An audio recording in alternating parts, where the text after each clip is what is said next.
O presidente Lula bateu o martelo. Olha, ótima notícia para a articulação do governo, hein? O presidente Lula bateu o martelo e convidou oficialmente a presidente do PT, Gleisi Hoffmann, a presidente do PT, para assumir a Secretaria de Relações Institucionais da Presidente da República no lugar do Alexandre Padilha. A Luciana Verdolim tem todas as informações sobre essa notícia que deve animar bastante os parlamentares. Com você, Luciana. Olha aí, foi uma notícia, inclusive, para garantir que a posse de Padilha lá na Saúde, na semana que vem, na outra semana, dia 10 de março, primeira segunda-feira depois do Carnaval, seja ampliada, seja também a posse da nova ministra Gleisi Hoffmann aqui no Palácio do Planalto. Boa tarde para vocês, boa tarde a todos. O presidente Lula fez questão de formalizar essa indicação, porque tinha muita pressão vindo do Congresso Nacional para indicar um parlamentar mais ligado ao Centrão. O deputado Isnaldo Bulhões era apontado aí pelo Centrão como um nome mais viável para consolidar essa relação do Congresso Nacional aqui com o Palácio do Planalto. O presidente, no entanto, resolveu adotar aí uma medida caseira, uma medida interna, indicando a ex-presidente do PT, a deputada Gleisi Hoffmann. Por quê? Porque tem confiança nela, está já se cacifando para as eleições presidenciais do ano que vem, para as eleições gerais. E isso, inclusive, acende um sinal de alerta lá no Ministério da Fazenda por conta dos embates de Gleisi Hoffmann com o ministro Fernando Haddad. Até por conta disso, o mercado também ficou meio de sobreaviso. Houve a sinalização por conta do aumento na taxa do dólar. Houve um crescimento significativo desde que o nome de Gleisi Hoffmann foi anunciado. Ela, inclusive, viaja para o Uruguai com o presidente Lula, onde ele vai participar da posse do novo presidente daquele país. Quais que são as implicações? O presidente queria uma pessoa ligada a ele aqui na Secretaria de Relações Institucionais e queria uma pessoa que tivesse um trânsito melhor que Alexandre Padilha, que estava sendo muito criticado lá dentro do Congresso Nacional. Gleisi Hoffmann tem um bom trânsito entre os parlamentares, mas pesa contra ela o fato dela ser até mais agressiva, né? Mais combativa, quando defende o aumento da participação do PT aqui na administração federal. Por isso, há uma expectativa ainda de reclamação, principalmente do Centrão. Tem outras alterações previstas aqui dentro do Palácio do Planalto, mas nenhuma pasta tão atrativa quanto as relações institucionais. Bem, parabenizar o presidente pela coragem, né? Muito obrigado, Luciana Verdolim. Meu querido Leandro Ferreira, apagar incêndio com gasolina aumenta o fogo? Eu queria ver se a Gleisi Hoffmann tem um trânsito, mas será que o Centrão, com aquela boca de crocodilo, querendo emenda parlamentar, vai concordar com isso? Talvez tenha um ponto positivo para te ajudar no raciocínio. Vai lá. A Gleisi Hoffmann disse que o presidente tem que gastar mais, tem que meter o pé no gasto, no acelerador, é dinheiro público, principalmente em ano de eleição. Esse é um discurso que agrada o Centrão. Pode ser que haja uma união de interesses entre a nova secretária de Relações Institucionais, que quer gastar, e os deputados do Centrão, que querem ganhar. Capeza, a deputada Gleisi Hoffmann defende gastar mais, mas não por meio de emenda parlamentar, né? Ela, como keynesiana, que eu sei que no fundo você de alguma forma admira, né? Ela defende que seja um gasto orientado para investimentos, para redução das desigualdades, né?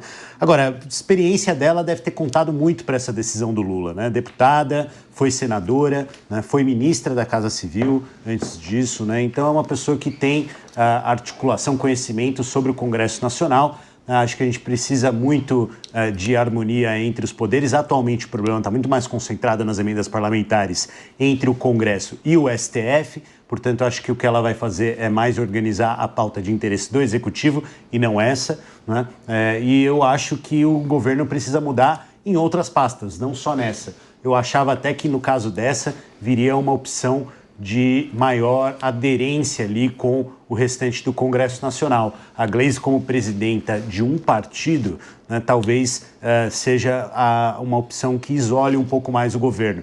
Então tem o lado negativo, né, espero que os positivos possam prevalecer. Importante citar, Capês, que lá na Secretaria de Relações Institucionais está alocado o Conselhão, Conselho de Desenvolvimento Econômico Social Sustentável, que é uma metodologia aí desde o primeiro governo do presidente Lula para reunir lideranças empresariais, de movimentos sociais, sindicais, né, pessoas importantes que se reúnem semestralmente para aconselhar o governo. Eu tive a oportunidade de participar desse conselho em algumas de suas instâncias nos últimos anos, né, e ele está vinculado a essa Secretaria de Relações Institucionais que, de certa forma, tem um papel para além do Congresso, e nisso, certamente, Gleisi Hoffmann é uma ótima opção.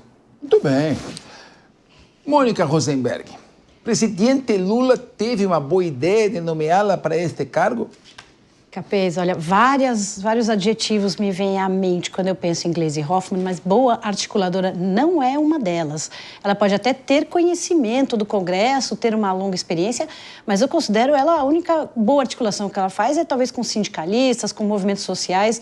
Não a vejo como uma pessoa que vai justamente reduzir as arestas que nós temos hoje dentro do Congresso. E eu vou até mais longe. Eu me lembro quando teve o ataque em Gaza, né, que o Hamas entrou em Israel, ela foi uma das primeiras vozes a questionar se era real os estupros e as mutilações de mulheres e se havia provas. Então, ela que é ideológica e que defende com tanto afinco as mulheres, na hora que precisou, ela foi incapaz de articular com quem pensava diferente dela e verificar se realmente havia tido algum tipo de ataque contra mulheres. Então, eu considero uma péssima escolha, não vai articular.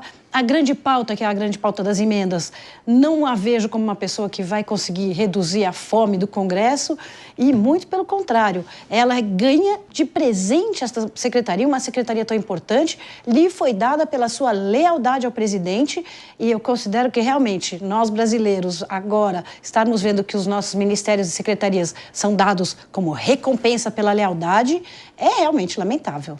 Muito bem. Sérgio Marques, vamos falar de política mesmo. Vamos falar da linguagem política. O presidente precisava fazer um gesto para o PT. E, evidentemente, gesto não pode ser feito numa secretaria executiva, uma secretaria de administração. Significa que, ao nomear Gleisi Hoffmann para esse cargo, a articulação vai ficar mesmo com o presidente para fazer diretamente e, assim, mesmo assim, ele consegue contemplar o PT e diz, pode deixar, filha, aqui quem faz sou eu. Ou não, será que ela vai ficar à frente disso e vai dialogar com todo o PL, por exemplo, para quando tiver uma votação importante para o governo? Capês, para responder essa pergunta, nós temos que fazer uma pequena avaliação. É a terceira ministra, vamos assim dizer, desde 2023, que o presidente Lula acabou destituindo do cargo. Então, a primeira, se nós podemos recordar, é a Daniela Carneiro, foi lá no ano passado. Depois nós tivemos a ministra do Esporte, não é isso? A Ana Moser e a Anísia Trindade. E todas elas, observe que foram fritadas ao longo do tempo e depois foram trocadas, né, por homens. No lugar agora da Anísia, ficou o Padilha, que estava justamente nessa Secretaria de Relações do governo, institucionais, só que ele também não estava dando certo para mediar o quê? Essa secretaria tem o objeto de mediar o governo com o Congresso, então ele não estava dando certo. Então, o Lula deu um tiro para sanar dois buracos, vamos assim dizer. No lugar da Anísia, foi colocado o Padilha, que é médico, não é a primeira vez que ele ocupará esse cargo de ministro da Saúde. E, no lugar das relações institucionais, foi colocada, assim, uma mulher, Gleisi Hoffmann, que atualmente é presidente do Partido dos Trabalhadores. Então, ele acabou conciliando várias situações, né? Principalmente aquela, porque no próprio governo já estavam falando, tem retirado muitas mulheres, coisas do gênero. Mas quem fará o carnaval com a Gleisi Hoffmann nessa secretaria, na Secretaria de Relações Institucionais, sem dúvida nenhuma, o carnaval será comemorado pela oposição. Porque ela é péssima para fazer relacionamentos, como foi dito aqui anteriormente, muito boa para relacionar-se com sindicatos, para bolha, mas para se relacionar com diferentes, ela tem muita dificuldade. Evidentemente que não dará certo e é lógico que ficará a cargo do presidente Lula fazer essa intermediação política, principalmente com o Centrão. Se me permite. Eu ia passar a palavra para você agora. Não, desculpa, só para discordar um pouco do general, porque quando ele fala que dentro da bolha ela consegue articular, não é isso que está acontecendo. Porque, por exemplo, o líder da Câmara do PT, José Guimarães, já criou um desconforto com ele, porque talvez ele era um dos mais prominentes para esse cargo. Junto com o Jacques Wagner, que também é do Senado, líder do PT. Os dois que concorriam para essa vaga. Sim. Quando o Lula aciona a Gleisi Hoffmann para essa pasta, ela era muito mais cogitada na Secretaria-Geral da Presidência. Estava tudo bem. Há um desconforto dentro do PT quando ela assume essa pasta. E já foram sinalizados. Então, assim, dentro da bolha, a gente está vendo essa bolha já começar a romper, porque ela não era o nome mais indicado. Então, assim, eu já não vejo com bons olhos ela ir para essa pasta assumir o lugar do Padilha. Para mim, não era essa a questão. Ela era muito mais votada e cogitada na Secretaria-Geral da Presidência. E agora, com as afirmações do José Guimarães falando que está tudo bem, quando na verdade não está tudo bem, era ele que deveria assumir, criou-se uma expectativa em cima do líder do Senado e do líder das Câmaras dos Deputados, do PT, a Gleisi Hoffmann já começa a titubear, na minha opinião. Olha, engraçado, você discordou do coronel Sérgio Marques, que quer falar, mas quem se incomodou mais foi o Leandro Ferreira. Tá aqui desesperado, pedindo a palavra. Tá bom, Leandro, fala, o que foi? Tá tudo bem, foi certa a nomeação, no PT não teve desconforto nenhum, tá tudo ok. Fala um pouquinho, bem. O dia que não tiver desconforto no PT, cabeça, aí vai ser a novidade, né? Eu acho que todo dia é um desconforto no PT e eu posso atestar isso de dentro, né? Agora, eu acho que tem uma coisa que nós precisamos alinhar toda vez que a gente fala de Gleisi Hoffmann, e é preciso tomar cuidado, porque é muito mais fácil dizer que é radical quando é mulher, que falta competência quando é mulher, que falta articulação quando é mulher. Tem um monte de gente em posição semelhante à dela no governo, no Congresso e nos partidos e não escuta o mesmo tipo de elogio de quem está criticando, de que pode não ter a competência necessária, de que pode ser estridente demais, de que não reúne as condições para estar ali, de que é radical, etc, etc. Se você quer saber, no PT internamente, ela nem é considerada uma radical, né, há muito tempo. Isso eu tenho certeza. Pelos padrões do PT, eu tenho certeza que ela não é radical. Ela, muito pelo contrário, ela tem um histórico de parcerias com forças políticas no estado dela, por exemplo, que são das mais conservadoras, e é preciso tomar cuidado para a gente não transformar a crítica que precisa ser feita em mais um caso de misoginia contra a Gleisi. Mas eu sou mulher. Mônica Rosenberg, calma. Vocês estão muito nervosos hoje. Ele tem todo o direito, ele fala bem, eu gosto. O Leandro é muito inteligente. Só colocou mal as palavras. O Leandro palavras. É um dos caras mais inteligentes. Colocou muito bem as palavras, não colocou mal. Ele é muito inteligente.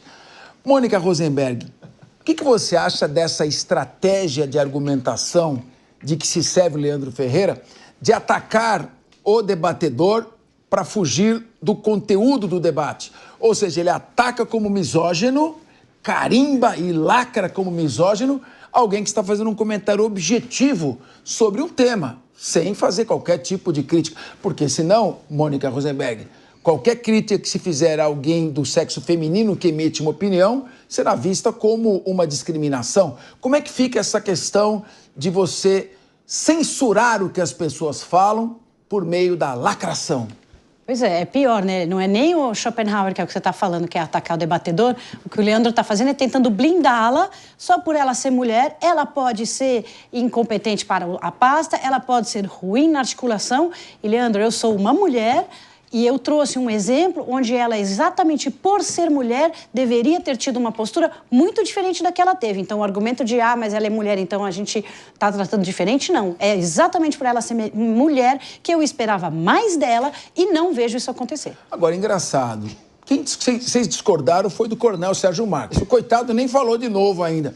Coronel Sérgio, diante de tudo que o senhor ouviu, o senhor retifica a sua posição ou o Rodolfo Marins disse que discordou concordando? Eu não entendi. Então, mas as colocações aqui foram bem bacanas, inclusive a do Leandro, que eu acho mais interessante. Ele é inteligente, o Leandro é bom. O Leandro é bom.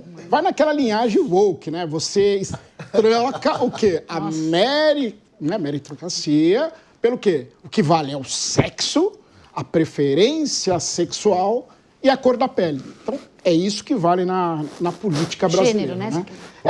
É o sexo. Na verdade, o gênero é uma criação ideológica. Mas a questão porque sexo é masculino e feminino. A opção sexual cada um tem dentro do quarto. Mas a questão é a seguinte, sem dúvida, nós tínhamos outros candidatos, o José Guimarães. O José Guimarães não é, assim, nenhum exemplo de político brasileiro, né? Então, aqui não é o aspecto sexual, é o aspecto de honra, nós estamos falando, né? O Jacques Wagner também era o outro possível candidato. Então, existia uma briga interna para assumir essa pasta entre o PT e o Centrão. O Centrão, parte do Centrão está, vamos assim dizer, começando a dar passos para sair do governo. Um deles é o próprio Solidariedade. A semana passada, o Paulinho da Força fez uma crítica gigantesca contra o governo Lula, né? Então, o próprio Kassab, do PSD, que faz parte do barco governo federal hoje, já fez críticas. Então, todos os republicanos, o próprio PP, né, o Partido Progressista, todos eles, com o caminhar aí dos meses, aumentando a inflação, aumentando o preço dos valores dos alimentos, que nós torcemos que isso não aconteça, apesar das previsões pessimistas, a tendência é que o Centrão vá saindo aos poucos do governo federal. Então, nesse momento que o Lula escolheu, ele escolheu para tampar buracos. O Padilha não estava muito bem ali no relacionamento institucional, substituiu por quem? Pela Gleisi, que também é mulher. Então ele acaba, vamos assim dizer, resolvendo um problema momentâneo.